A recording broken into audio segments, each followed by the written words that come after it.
Yeah. Yeah. Come let me teach you a lesson. Come let me teach you a lesson. Label line with the tweets. Follow me back to my nest. Label line with the podcast. Teach you lesson cause I got class. Label line with the impact. You be lying, that's a real fact. Come let me teach you a lesson. Come let me teach you a lesson. Label line with the tweets. Follow me back to my nest.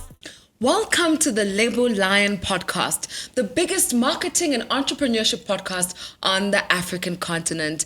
And as you guys know, I bring you powerhouses. I bring you people who are doing incredible things in their lives and they get to share their expertise and their experience with us. Guys, this is such a privileged moment right now because I get to sit with somebody who I've been seeing doing big things on Instagram.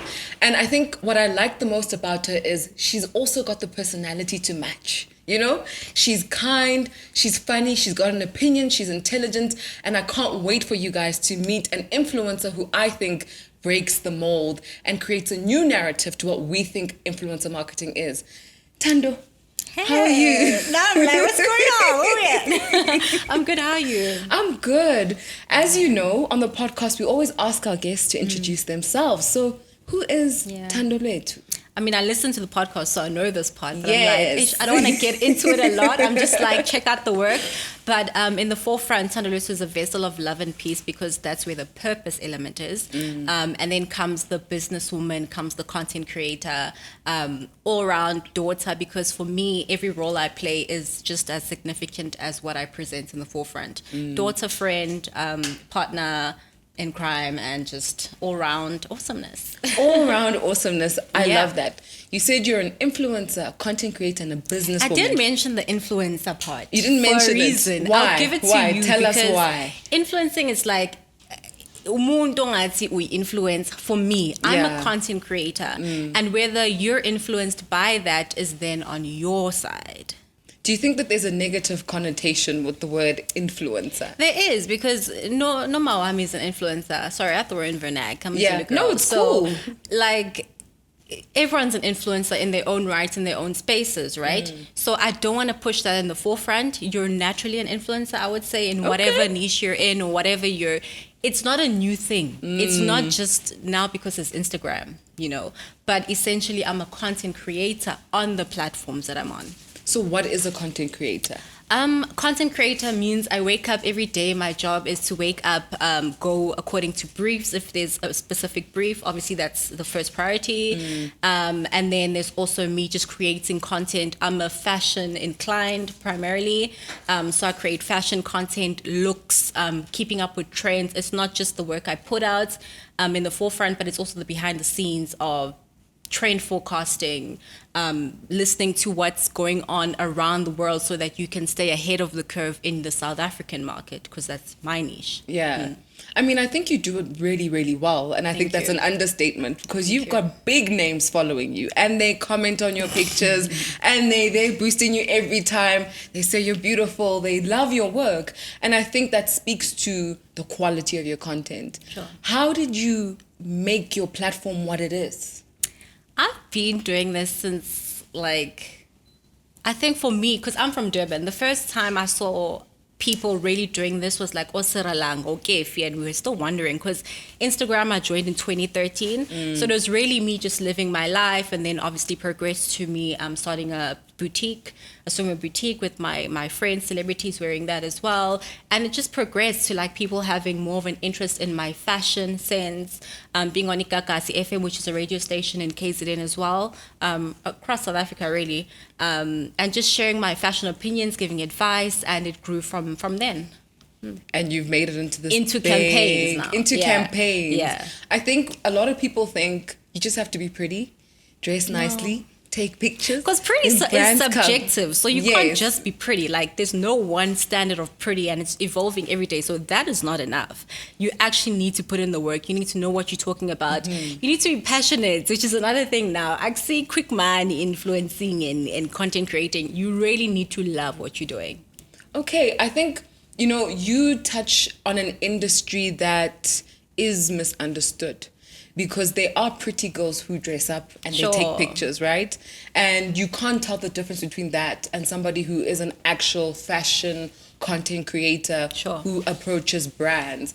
So I want you to, if you can, make a clear difference for our audience. What does it look like?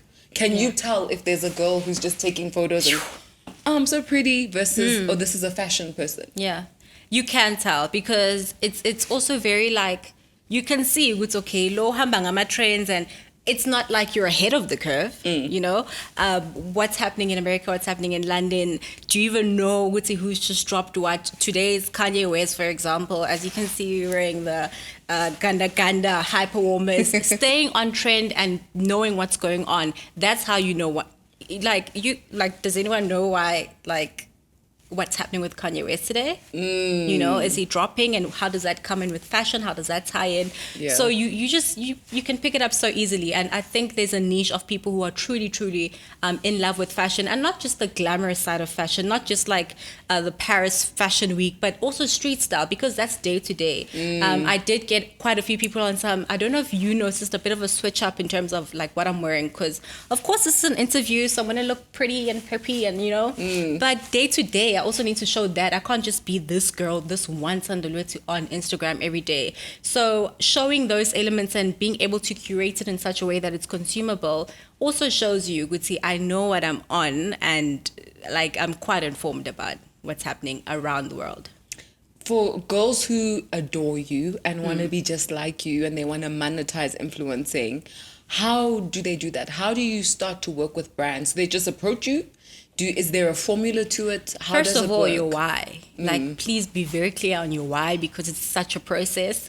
And in terms of monetizing it, brand needs to see that you care, right? Also, I'm so specific with the brands I work with, because the care element is very big for me on my side and on brand side, because then that's how we form long-term partnerships. That's how we have mutual respect. That's how we have a mutual appreciation for what we bring to the table, because that's very important for fostering positive relationships, impactful relationships, and content that is actually going to speak to your audience. I love that. What about collaborations? You know, every time I teach people about how to use social media successfully, we always talk about collaboration, right? But what I learned when I entered the influencer space, well, I don't think I collaborate that much, actually. I feel like I should do more of it. But what I saw was that Instagram is like high school, and there are lots of little cliques. And I was like, but I don't know anyone here. I'm not friends with anybody here. Can I even collaborate with people? So how does collaboration work in a space that is so segregated? I haven't collaborated a lot as well, because it's very high school. Yeah. It's who you know that counts the most. And I also just want engaging conversation. I don't know about just lukewarm and surface. I want to be able to go there with you, so I need to know, are we on the same, not even the same viewpoint, but the openness to experimenting at the same level needs to be there. It's just very high schooly, and I hear you. And I never know who to collaborate. If top of mind, I don't even know who I'd want to collaborate with right now. Absolutely. And you know, there was a time when I was talking about the influencer marketing industry on Twitter, and somebody brought up this idea of... I hate Twitter because there's so little characters. I love it for the little characters. Oh. And someone brought up a conversation about, can marketers also be influencers, and is it ethical? You're a marketer. And you're working you're at an influencer. agency and you're getting gigs. Yeah. So what do you think of that? Because that's a controversial thing. It is controversial because a lot of them is just side hustles, you know what I mean? And for us, it's a full-time thing. But at the same time, if the person who's working at agency is impactful in their own way, in their own right, I think as long as it's clarity and merit, then but how do you what tell? Can you say? How do you tell? If I'm the brand manager of Ponds and then I also become an influencer for Ponds, how can you tell if I got it by merit? Let me give you a clean example. Okay. Zoe Msutwan. Okay. Fashion, top tier, in the know of everything going on in terms of brand, pop culture, up to date. She works at agency, but she doesn't like have a gazillion campaigns. But the campaigns she's on, very aligned. And you think that works? You think It marketers works. can be influencers? They can be, because she doesn't drop the ball this side either. She's excellent. So how did you get into the marketing space? I studied a BCom marketing and supply chain. Okay. UJ. No, Durban. I'm from Okay. Durban, UKZN. Okay, cool. And I went on to work in a petrochem company. I'm probably still going to go back. Wow, Because okay. that supply chain part of me The is logistics lingering. element, yeah. The logistics element wants to go back. And I would say it's really, really helped me in terms of understanding, so the marketing and the supply chain, in Yes. understanding basically how everything moves in this space and how it can better move in this space. Yeah. And I forgot your entire question. Don't worry. 'Cause I literally will ask questions that And have we like 10 million derail, answers. yeah. Yeah, no. But basically, I wanted to know how you got into the marketing industry. Why marketing? Marketing or the people influencer? the for creating? marketing, you being a marketer, because you know, I know personally that people tend to make it seem like marketing is that degree that you do when you can't get into other degrees. do. You know, and like everybody laughs at it, They but it's like, do. why do we do that? Why did you choose such an unappealing or unpopular industry? It's weird. I actually applied for an environmental science situation. It didn't work out, but I was always entrepreneurial. I told my mom in grade 10, "Wutsi, don't worry about me. I got this." Wow. She just pays for school fees, but everything else, it was all me. And she always tells me this, like, always remember, you've got that. You told me in grade 10, Wutsi, don't worry about me. I was doing promos, so I've always had it in me. I worked at Red Bull as well, so that drove me to love. Guys, content Were you one is of the king. angels, the girls who I drive was the the car? wings. Okay, the wings. That's what they're called. Okay. That's what we are.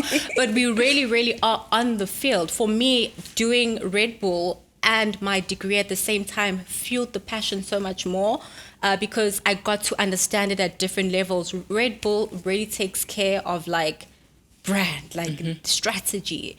So it was such a practical experience and made me really appreciate all the tiers there are to marketing. Being on the ground, understanding people, knowing how to engage with people, that all grew me to then become confident in the space of marketing and not really worry about what's about it's that degree, whatever, and see just how much more it can push in content creation and fuse into everything else I want to do and am doing.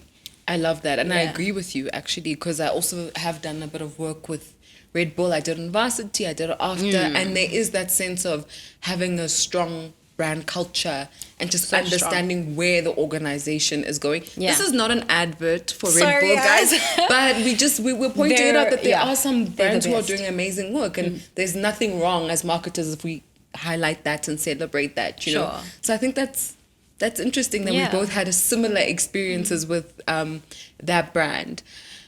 I want to go back to social media before we go into the entrepreneurship and the mindset. How do you navigate through social media and not make the likes define you? Yo, I switched off the likes. Thank God for that. Sorry, side note. Yeah. I did switch off recently because I was like, no, man, abantu bazongala ngama likes, man. Yes. Likes can't possibly define me, right? Like, I don't let that get to me because what I do realize is that at the other side of the screen, the other end of the screen, is someone experiencing their own thing. So it's so open to perception. I can't control your perception. I can't control your insecurities. I can't control any of that. So you liking is out of my control. It's not about me. But did it ever define you? Were you ever Never. like hungry or like mad? So what But it got me a bit paranoid. did it get you paranoid? Paranoid only in the sense that I'm afraid that in our space, those who choose influencers, are they really looking at the quality or are they looking only at the numbers? And what do you think they're looking So at? I need you to ask me for my stats Yes. if you want to use me for something and not Yes. go off of just looking. So if you look and approach me without the numbers, then it means you're seeing the quality. Yeah. But if you're going to look only at the numbers, then there's a problem. What is the value of an influencer's community? Is it just followers? It's community. It's trust. And what does that mean? That's what it is. It can't just be numbers because I can have 100,000 followers, but they all follow me for different reasons. Some it's aspirational. Not all of them purchase. Maybe it's 5% that purchase. And also purchasing is not like it's going to be an instant decision that they make now, but to keep whatever you're selling in the mind and positioning it in the mind of the influencer. That's why once off work is really, I don't think it's impactful, and we need to move away from it, because you condition the mind. There's a whole mechanic around it. Once off is not going to work. It's not going to work. If you it's could flocking the mind. I agree. It's actually something that I'm always debating with people about, the fact that how do you work with an influencer on just one campaign for 1 month or like 2 weeks? There's no impact there. There's no impact. You know, and we try. I think as influencers, we try to give value to the brand, but also people, their minds don't work like that. Nope. They need to get used to you working with the brand before it can truly be impactful. Exactly. Yeah. Going back to community. If you could be the head of marketing for South Africa for a week, a dream, what would you do? Put in place long-term relationships, first of all. Have a lot more influencers in the office. So I also do consultations for brands. That's very important, because in that way they get to understand the influencer's mind, the creator's mind, where it goes, understanding their audience. That insights page on Instagram is not going to give you everything. It isn't. It is not. So where do you derive the value then? My value is also in the fact that I studied. I always challenge this, because if you give me a brief, my comprehension, first of all, of that brief, I'm not going to give you the runaround. My experience, how long I've been doing this. It's not only in my numbers now, and if I'm popular, I'm popping right now. You know, it's my longevity. It's the trust element that I have with my audience. It's the quality I bring to the table. It's my turnaround time. Like, it's all these elements. You are sure that umuntu ibuka uzochazeka. Period. Another controversial subject. Influencers asking photographers for free work. You can't. Is that a culture? Is that a culture we have in South Africa? No, it needs to be on a collaborative basis. And again, collaboration is not to young shooter, you give me pictures, you know. It needs to be collaborative in the concept. What are we working on? Is it beneficial for both people? That's why you must decline. You can't just accept everything. If a photographer is like, let's shoot. No, be able to decline, because even their quality of work, maybe they're not where you are yet, is also going to be a reflection on you. So you need to be very careful in terms of collaborations, and we need to stop asking people for free work when we're getting paid. What is an influencer's worth? Like, if, you know, on Twitter, we're always saying, get paid your worth. You know, you must ask the client to pay you what you're worth. But like, what does that mean?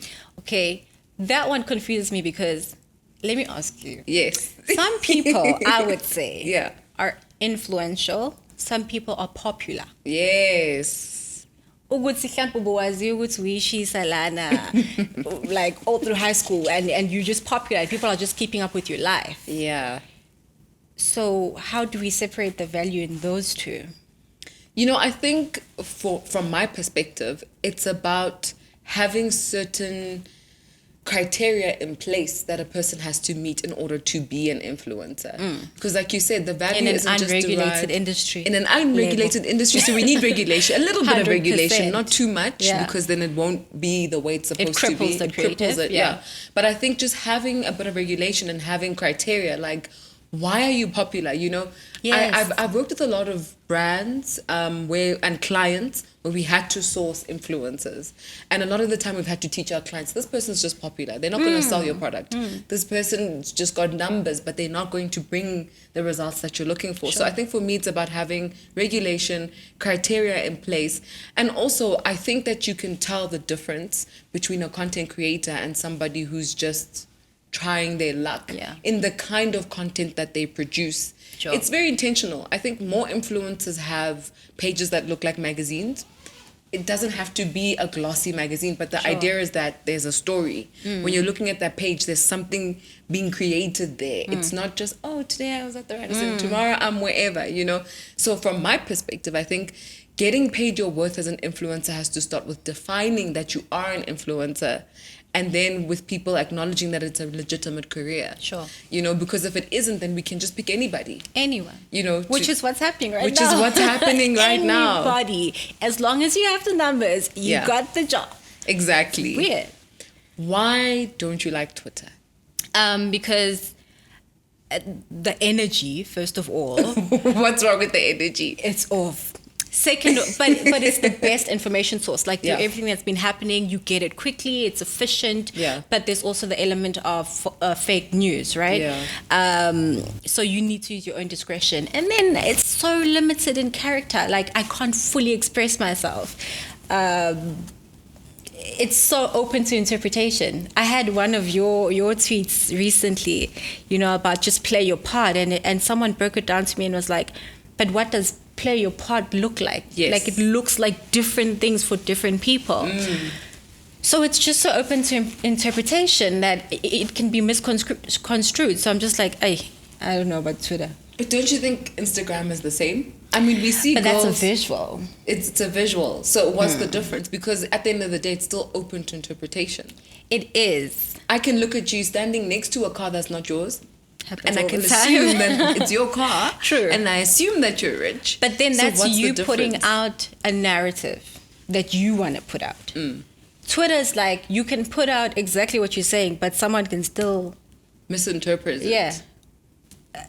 Same on Instagram, but it's just so much more on Twitter because it's like, these were your words. I'm holding you accountable till you said, do the work. What is the work? What does that look like? You can't be so vague.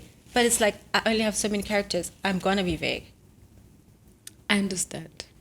I understand frustration. you, but But you I do it still so love well, Twitter. so I you still love navigate Twitter. it. So I'm Mrs. Let's Talk because the pictures defeat me. Sure. I'm and no not a one's picture reading person. captions, right? And no one is reading I love captions. the captions because for me it correlates. Like Yeah. it makes sense. It helps better.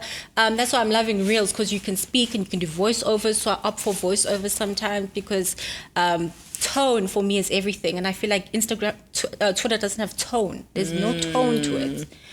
Someone can be reading it in a taxi. Someone can be reading it frustrated in their lounge. You can be anywhere. So it's so open. Tone. That's true. Yeah. That's true.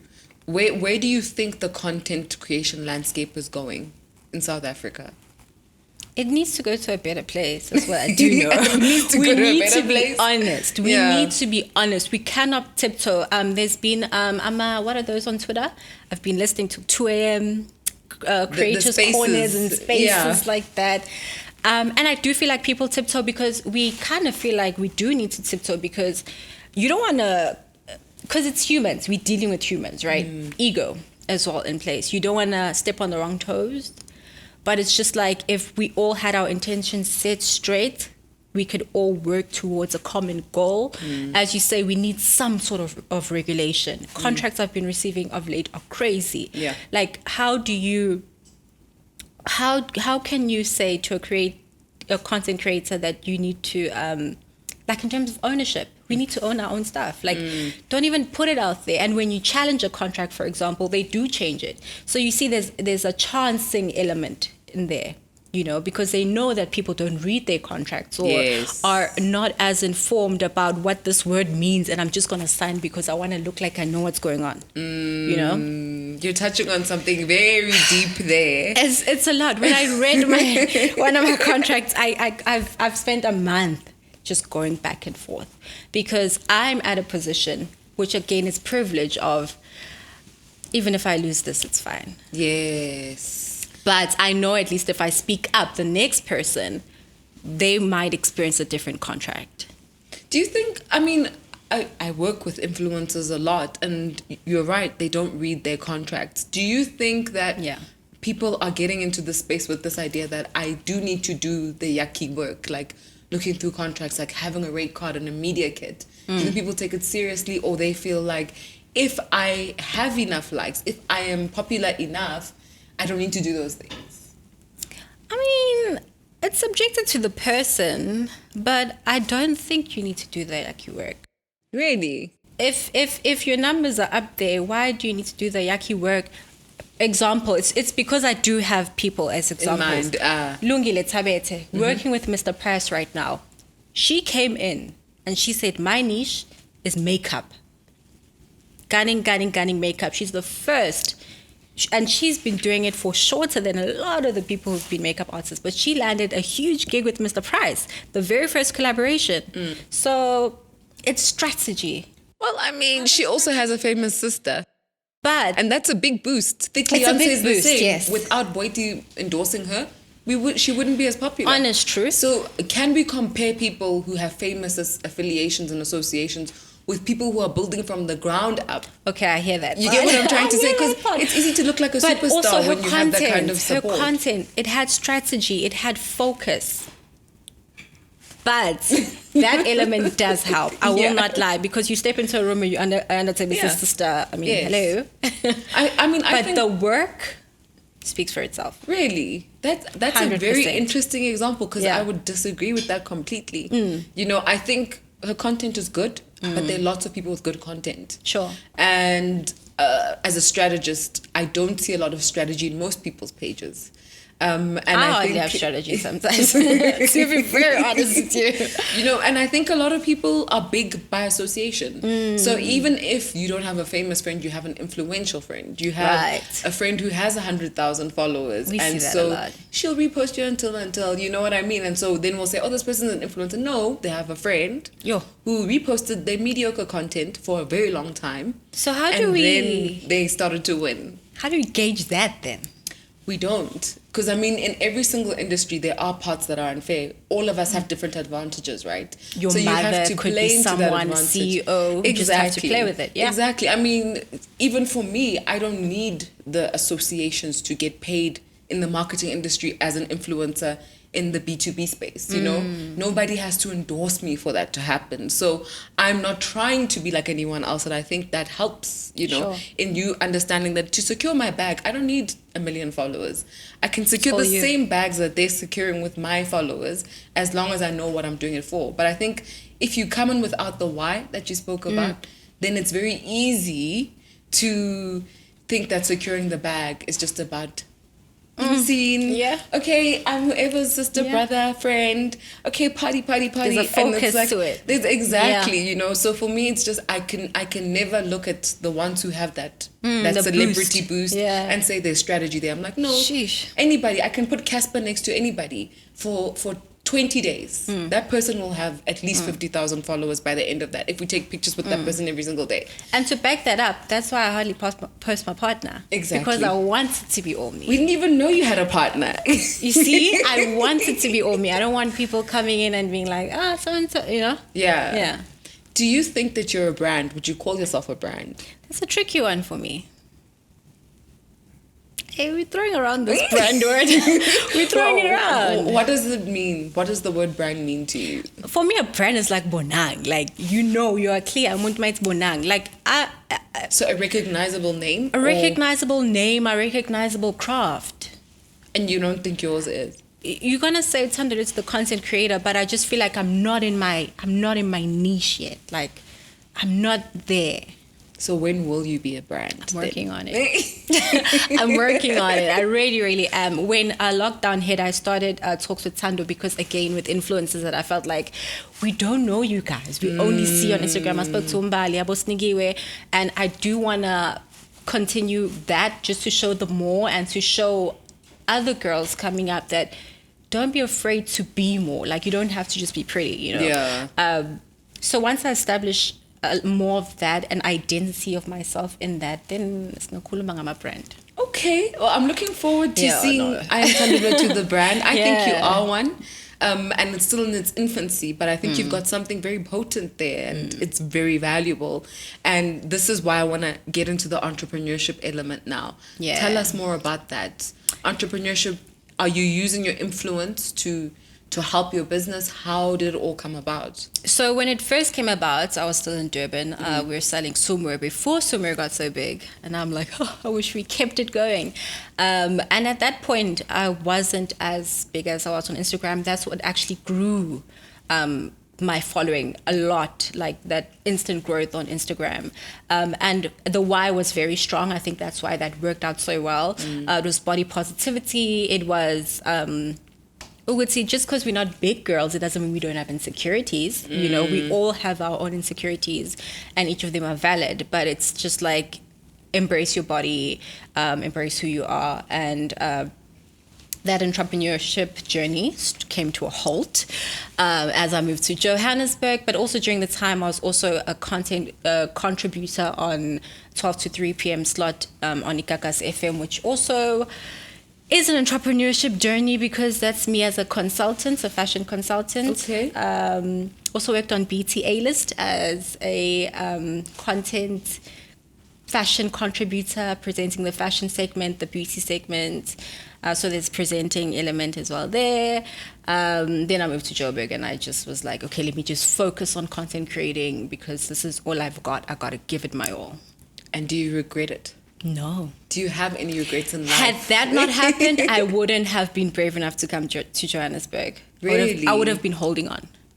I played safe, I played too safe. So I had to just take the leap and go. What's the biggest thing you've learned about yourself in this journey of becoming a content creator? I'm a tough cookie. I can do it. Like if I put my mind to it, I can do it. And what's the one thing you do?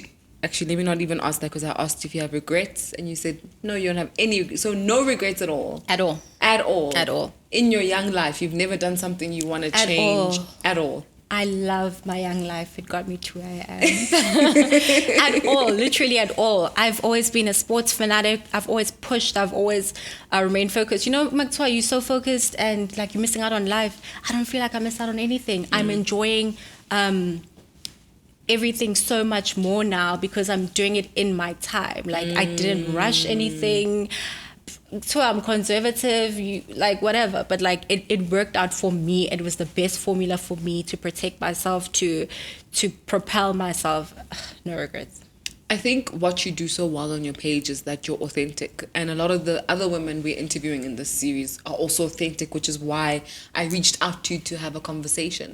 And I want to know how you're maintaining that. You know, how do you stay authentic, especially in a time when we're going through an instant gratification phase where people feel like at 21, I must have my Rolls Royce and my Louis V bag and I must live in Bryanston. Yeah. How are you maintaining your authenticity in that noise? Oh, my life has no noise. My life has no noise. The noise is online. Yeah. Like, be able to differentiate the two, right? Like, the people I keep around me are also just, like, super down-to-earth, hard workers. And the conversations I have, I'm very... Sometimes I just look at my phone. I was like, no, pick it up. I'm like, no, I don't want to get into it. I'm very sure of how I want to dip and get into my energy, where I want to take it. And I'm honest. You have to be honest. Yes. Where are you? What is happening? Why is this person in your life? And just understanding chapters and seasons. I'm very welcoming of seasons to do what they have to do. I'm very welcoming of transformation and what that looks like. So there's no instant gratification there. You know, you have to work at it. You have to work on yourself as well. It's not always other people. What are you doing to make sure you're in the right space and mentally, emotionally, and everything else? Yeah. I love that. It pours into your work. Yes. Your work is who you are. That's the thing with content creation. It's who you are. So you need to take care of yourself. Yes. Your environment, the people you're in, the conversations you're having, you know. I love that. Are there people who've inspired you on this journey? Do you have people you look up to who keep you going? People are humans. So no.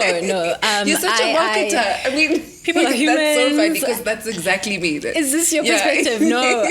Like different qualities in different people. So I also, for example, people I love, I try not follow them as closely because they are people, they are humans.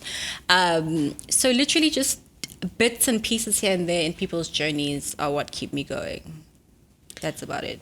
You know, something that's interesting that happened just recently was, you know, our country was going through a tough time, especially KZN.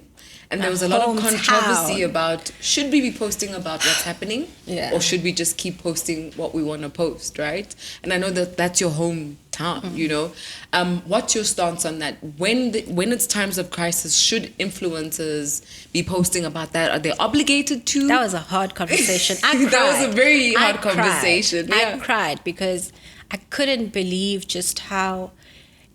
If it's not your hometown, if it's not your mom who you've been living in an area for 28 years, but now the same shop you've been going to for 28 years won't let you in because you're black, you're not going to feel it. people in Johannesburg were not feeling it, you know, and it just showed me how we're all into personal interests. Yes. We're not this united South Africa that we speak about. But I mean, and do your work, right? I'm Yeah. not saying stop working because there's deadlines, is this, is that. But for example, someone came in and said, "Oh, guys, I'm sorry, I'm gonna post. I know things are tough right now, but I'm gonna post because Brand is telling me to post." We were on the same campaign. I emailed Brand. I said, "Look, there's nothing in me that can post in this kind of situation." They said, "We feel the same way. We'll pick it up next week." So don't lie to your audience as well. Yeah. You know, people do have deadlines, especially if you work with international brands. You do have to deliver on time frames. It's an international campaign. There's no stopping that. Everyone's running the same hashtag. There are objectives to be met. Yeah. I'm not saying stop your life. Also, you need to be able to get out of that sad space. So creating is an outlet, right? So you need to continue. You've got schedules, you've got content schedules, and we don't handle things the same way. So continue creating. I just think just be sensitive Yeah. in your approach, but create, because we're not all experiencing the same thing. That's a reality. I cannot force you to feel it how I'm feeling it. What can we look forward to from Thandolwethu in the next 5 years? Wow. I haven't thought that far, especially Really? with COVID. It messed me up. It just really woke me up to just like how we always say we know life is unpredictable, but did we really know how unpredictable life is? And it just really changed even my perspective on the things I thought I wanted and what even matters. Yeah. So my other question, I know, I just want to bring it up because I know it's something you guys speak about, you know, monetizing and creating something Yes. sustainable with your influence. And I'm like, is that where everyone wants to go though? Lebo? Is it, I think, you know, Is it the safe bills don't net? pay themselves. Is it the safe thing to do to make sure you have that, you know? So for me, I think anything you do needs to have some kind of purpose. And if you can make money from it, all the better. And we're living in a time when a person can't just have one job. Most people can't just have one job to be able to It's a luxury. survive. Yeah. Exactly. So Yeah. so for me, it's this online space is so beautiful because it's so potent. Brands are there. It's an international community. There's so much potential to monetize it and live a life that works for your schedule and Sure. the way you want to live. So I like the independence and autonomy that social media gives people. And so I Right. think it should be monetized. And in fact, these companies are only listed because we create the content on their platforms. So why do they get to live in Malibu and we don't? wherever and they get to be these big wigs Yeah. and then we're here like, oh no, it's just my passion. It's like, no, monetize your passion, you know, always. And I think it's also just a narrative in the Black community that as Black people, we're not taught that anything you do can have value. Yeah. Like even if wadrawa, it's fine. Yeah. Even if you whistle, you can actually become a famous whistler and get paid a lot of money. Pretty much, yeah. You know what I mean? And I think we've seen with Caucasian people that they've been taught that for so long. So for them, they don't do too much. They do just enough to be able to live the lives that they want. And Sure. I think social media is teaching a lot of us that it's possible, guys. It's not a joke. It's not just for privileged people. Anybody can do it. Moshe, I interviewed him Yeah. a couple of months ago and he was saying the same thing. He was broke, down and out, no money, no opportunities, and social media saved his life. Right. You know. And speaking of which, he's a great example actually where he's saying he's not crossing over to TikTok. You know, and I feel like there's also that level of pressure that if I see Lebo on TikTok, why is Lebo not on 1,000 likes, whatever? Yeah. But it's like, do I have to be monetizing every Yeah. platform? Like, I'm really just here for giggles. Yeah. Like, you know. Do you have to be on every platform? No. No, you don't. No. But if I choose to be, it's also like I'm not necessarily here to like To create. You ruffle just need some to feathers. I'm just yeah. here to consume and, you know, play with everyone else. And I think Yeah. that's also another conversation is going to be really interesting. And hey, I don't want to get into the other one, but you did. What's the other one? Get Where you into like, it. But you're big on like Instagram, and then you cross over to, you get the same campaign to land on TikTok, but you don't even have one post. You're getting onto TikTok for that brand post, but there are people available anyway. You know, I think it's like, I'm very bad with analogies, but I'm gonna try. I feel like you're interviewing me now. I feel like I'm turning it around because I have some questions. You for have some questions. Well, you're welcome to ask those questions. But it's like cars, and guys, I'm so bad with cars. I don't know models and whatever, but it's like, there's like a Jeep Wrangler or whatever, and it just drives so well off-road. Sure. You want to use that car where it drives well. You don't want to use it everywhere where it can't perform at its peak. So I feel like, yes, we are all people. Yes, there are lots of influences, but we all perform differently because we are different. Sure. So you should be where you perform well. You can't perform everywhere. A car can't, it's not a ship. You can't put it in the ocean and say, get to Italy on this car. No, you need to be on a ship. So we should use the right things for different platforms, the right people for different platforms. Yeah. What do you That's think? just another one. That's just another I just one. feel like, guys, the pressure to no. Yeah, to be a jack of all on trades. YouTube, for example, Yeah. I'm not monetizing on there. I'm there to document. Like, I'm there to just share a bit more than I can on Instagram. It's not like I'm trying to be on like 10,000 followers. But wouldn't you like to monetize? I wouldn't mind, but I'm quite comfortable. You're happy. I'm happy. Like, I don't want to, I think there's a lot of pressure on influencers just to do whatever is being dictated by the system, because people don't understand how it works. And the fear element. I Yes. think there's just too much fear that if we had better structure, you wouldn't be so jumping everywhere just because you're scared you're not going to get a bag next month. Yeah, it's a very fragile career as well. Yeah, you're just trying to secure on every platform. Exactly. It's a headache. Okay, so the last question for our podcast today is, if you had to meet younger Thandolwethu now, knowing what you know, what would you tell her? You're the bomb, Lanka. No, but Thandolwethu has always been confident, and I'm just myself. My mom did really, really well at teaching me confidence and also being very honest. She's a very honest mother about everything.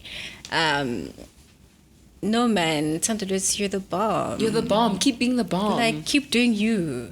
I agree with that, Thando. Yeah. I think one thing that I really liked about you when I met you was just your vibes. You've got you're kind, but you're not a pushover. Sure. You have your boundaries, but you know how to integrate with other people and be part of something bigger than yourself. Sure. And I think that's such a beautiful quality to have as a person. So don't stop being you, because you really are the bomb.com. Thank you. Thank you so much for joining us on the podcast. We can can't go on wait for to another see- hour. We could go on for hours and hours, like Right? to have a break and then come back. But thank you so much. Thank you I know for you're having busy. me. And I know thank you you're for your booked. voice. Thank you It's for a your voice of pleasure. honesty. And you're so malleable. Like, you're so open-minded. It's not like you're going to be offended or anything. And your voice is very appreciated Thank you. and valued. Yeah. Thank you. Yeah. She listen cause I got class. Label line with the impact. You be lying, that's a real fact.